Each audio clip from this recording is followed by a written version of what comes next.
if anyone watching this is into graphic novels or looking for graphic novel suggestions, this is gonna be the video for you to watch because it feels like that's all I read this month.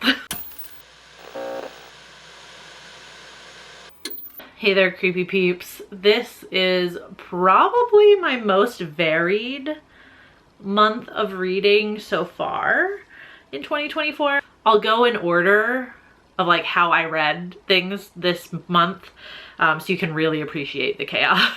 So first I read The Foxglove King by Hannah Witten. This is an adult fantasy novel that follows Lore, who can, I'm gonna try and describe this in the quickest way possible. Lore can channel mortem, which is basically like death energy. She can channel death. This ability puts her on the radar of the king, who wants her to get close to his son Bastian because he thinks Bastian is like in cahoots with a rival kingdom, and he wants her to find this out along with the help of a duke turned monk, Gabriel. And they get tangled up in the politics and religion and all that stuff. My coworker loves this book and loves this author, so the enthusiasm just made me want to read it. I love the magic system in this, the ability to channel mortem or death and like being able to feel death everywhere and in everything and wield it. It's kind of metal, not gonna lie. I also really liked the characters and what is going to obviously be a slow burn romance, I think. I think this is intended to be a trilogy. The second one comes out not today, but next Tuesday. I'm not the biggest fan of insta love. I prefer to have relationships, especially if it's going to be over the course of a series, like take a little bit of time. It makes it feel a little more realistic to me. And I liked that there were definitely hints of what is, I'm sure, going to be a love triangle in the following books. That, and I'm just gonna say it, if I have to read a book with a heterosexual love triangle, I'm just happy that the two male main characters are like complex and interesting characters. Looking at you, Wednesday. And this reminded me so much of the fantasy adventure books I used to read as a teen, like ones I would just get obsessed with and want to just like fall into the world. So it kind of gave me nostalgic vibes as well, even though this is a newer book.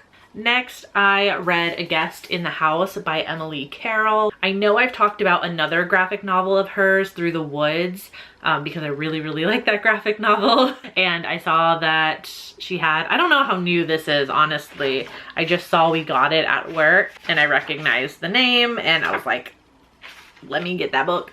So A Guest in the House follows Abby, who is the new wife to a widower, who has a daughter from his previous marriage. So Abby's trying to be a good wife and a good stepmom, but she keeps seeing the ghost of her husband's now dead wife, who starts to communicate with Abby, and in their communication maybe suggests that the stories that Abby's husband has been telling about his deceased wife are not exactly true. This is a gorgeous ghost story about loss, love, and the secrets that can rip apart relationships. And I won't explain because of spoilers, but this was sapphic, surprise, surprise. It was just, I wasn't anticipating it. Like when the story started, it just, I was like, okay, here we go. I love a surprise sapphic pairing. And the illustrations are so gorgeous as well. I really like Emily Carroll's style of drawing and her use of color during certain scenes and not during other scenes. Like, it's just honestly so gorgeous. And the use of color when it is used is kind of muted, and it makes it feel very true crime to me for some reason. It was just giving that vibe. Like, you could have convinced me this was a real story with the color palette that it was giving. On the suggestion of another coworker who really likes graphic novels, I picked up and read The Mysteries by Bill Watterson and John Casht. Not sure how you pronounce the last name, so sorry. So this is a collaboration between a caricaturist John Casht and Bill Watterson, who is the illustrator and creator of Calvin and Hobbes. And basically it's just like a fable, a cautionary tale about like what the world might look like or might become if we knew all of the answers to life's mysteries. It's a beautiful story, really simple and profound. The illustrations are what you want to check this book out for, because the illustrations are honestly incredible. It's probably not going to do it justice in the camera, but if you happen to see this at a bookstore in the near future, just flip through it, check it out. I would recommend you buying it, but you know, it was just really simple and unique and I really enjoyed it. Okay, then I read a book that I knew was sapphic from the get-go, and that is An Education in Malice by S.T. Gibson. So this is a Carmilla retelling that pits Carmilla and Laura as like rivals to lovers in a university setting. Think the Carmilla web series, but make it like super dark academia and make De La Fontaine a hot poetry teacher that Laura and Carmilla are both obsessed with. This was scrumdiddlyumptious. It was hedonistic and dark and just like sensual. And I feel like I never use that word, but it's the best word to describe this. It's like everything like a dark vampire romance should be, you know? The way this had me like giggling and kicking my feet 1 minute and then like absolutely melting the next. This might be my favorite sapphic vampire book. It very well might be. It was that good. It definitely elevated the iconic original source material in the best way possible. If you're a fan of Carmilla at all, this one. I need to prepare you for the next one that I read, and I'll give you a little bit of context as well, because when you see it, it's gonna seem very out of character for me. So a group of my coworkers and I like to buddy read different books. This one was my fault. It all started when I saw a TikTok about a like short erotica like romance novel called Unhinged, which involves a sentient door, and I sent it to the group chat and I was like, oh my god, we should read this, lol. And then oh my god, we read it, lol. And then we read one about Santa that I can't remember the title of, but I'll go back in the group chat and I'll post a picture here if anyone is interested. And so this time they wanted to read this like cozy romance fantasy book. So we read That Time I Got Drunk and Saved a Demon by Kimberly Lemming. So this is like a cozy like D&D side quest, but with like a romance plot and some spice. I thought the story was cute and creative, not gonna lie. I love the adventuring party aspects to it. I don't play D&D, but I watch a lot of Dimension 20, so it still felt like fun to me. And also loved the incredibly diverse cast of characters that were all super lovable, super easy to follow because you were just rooting for all of them the entire time. The steamy scenes didn't do anything for me, and honestly, I'm just gonna say like, they talked a little too much during the steamy scenes, which is a weird critique, and something I guess I didn't know about myself too much, but I'm like, there's so much dialogue happening during the spicy scenes. Like, what the fuck? The spicy scenes were not gonna do it for me anyway, okay? It's a heterosexual couple. At least this one had a legitimate plot, which is more than I can say for the other books we've read in this Barnes & Noble group chat. But I think it made it worthwhile in the end. So it wasn't altogether terrible. I thought it was a pretty good read. And don't worry, I did get my gay vengeance later in the month. I made them all read something sapphic after we read that one. But before that, I read Eat the Rich, which is written by Sarah Gailey and illustrated by P.S. Bach and Roman Titov. And this is I think, a standalone graphic novel about a woman who is visiting her boyfriend's family during the summer, and she discovers the dark secrets of the upper crust of society. I won't tell you exactly what the rich are up to in this for spoilers, but I love the implication of the whole idea of eating the rich and what that means, like when you hear that phrase. Like in real life versus how it plays out in the story. It was really concise and sometimes a little heavy-handed with its like theming and messaging, but I've never been one to dislike that. In fact, I think most of the time when a message is heavy-handed, and I think it depends on the message, but every time I've encountered that, I felt that the message needed to be heavy-handed. But I also loved how the story made me feel about the main character and how we were rooting for her even in her darkest moments where maybe we shouldn't really be rooting for her, which kind of makes you question yourself and like, what would I do in that situation? Because on paper we're kind of like, I would never do that, but maybe you might. None of what I just said probably makes any sense unless you've read the graphic novel, but it's quite short, so you know, why not? And then also, again, surprise sapphics. At this point, I feel like I no longer have to actively seek out sapphic reading material. It just finds me.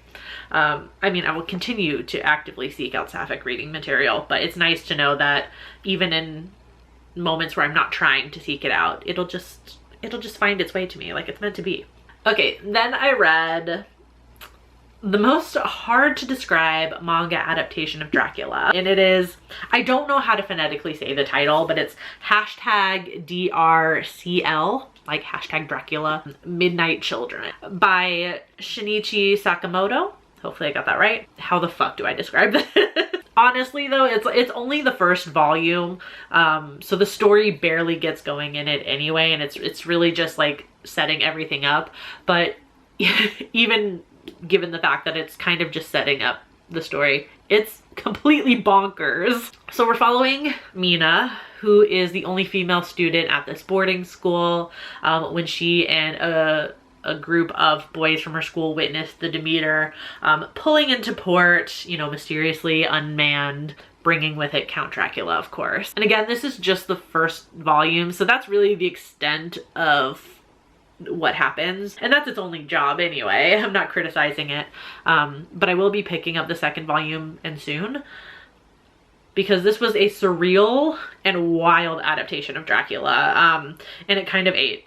Not gonna lie.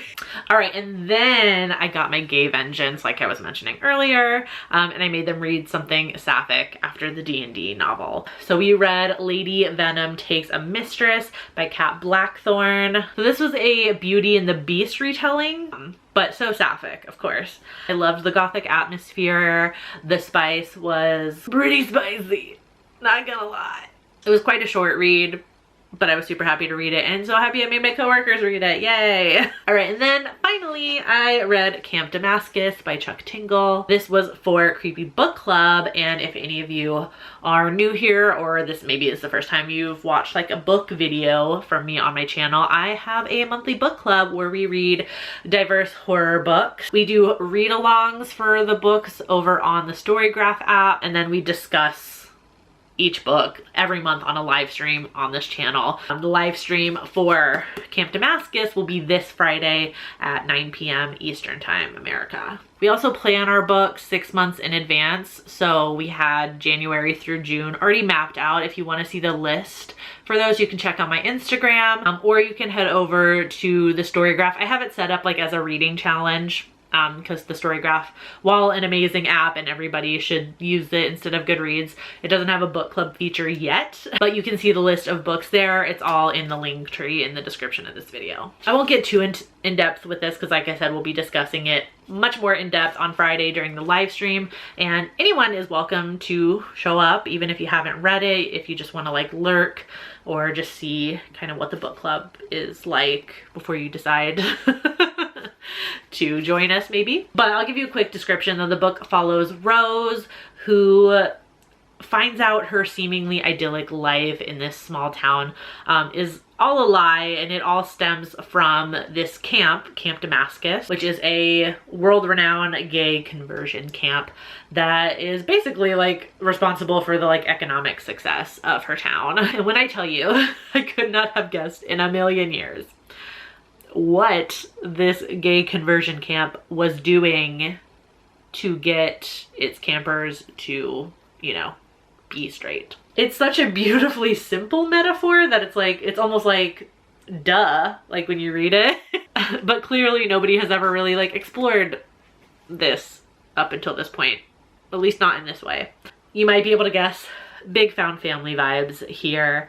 I really loved the characters. Like I really loved the characters. I especially loved our main character, Rose. Really great autism rep with Rose, and Rose is a badass. I honestly just love her. Her entire arc through this whole story was just so fun and really rewarding. Like the way I wanted to hang out with Rose and Saul and Willow so freaking badly. Like, you know, when the characters are just so good you want them to be real. That's how this book made me feel. Also really ended up loving what I feel like the book had to say about religion in the queer community, specifically Christianity, but I will save the deeper discussion on that for the live stream, of course. Highly recommend Camp Damascus though. It was phenomenal. So if I had to pick a favorite that I read, oh, honestly, probably it's between Camp Damascus and An Education and Malice.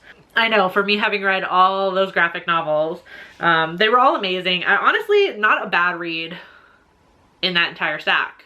Every single one of them I liked, even the straight D&D romance. So if you like this video, of course you should check out my reading wrap-ups for February and January, and then you'll be all caught up on everything that I've read so far in 2024, and get you some reading recommendations maybe, because I really haven't read anything bad. There was only one DNF in February so far, so I'm doing pretty good.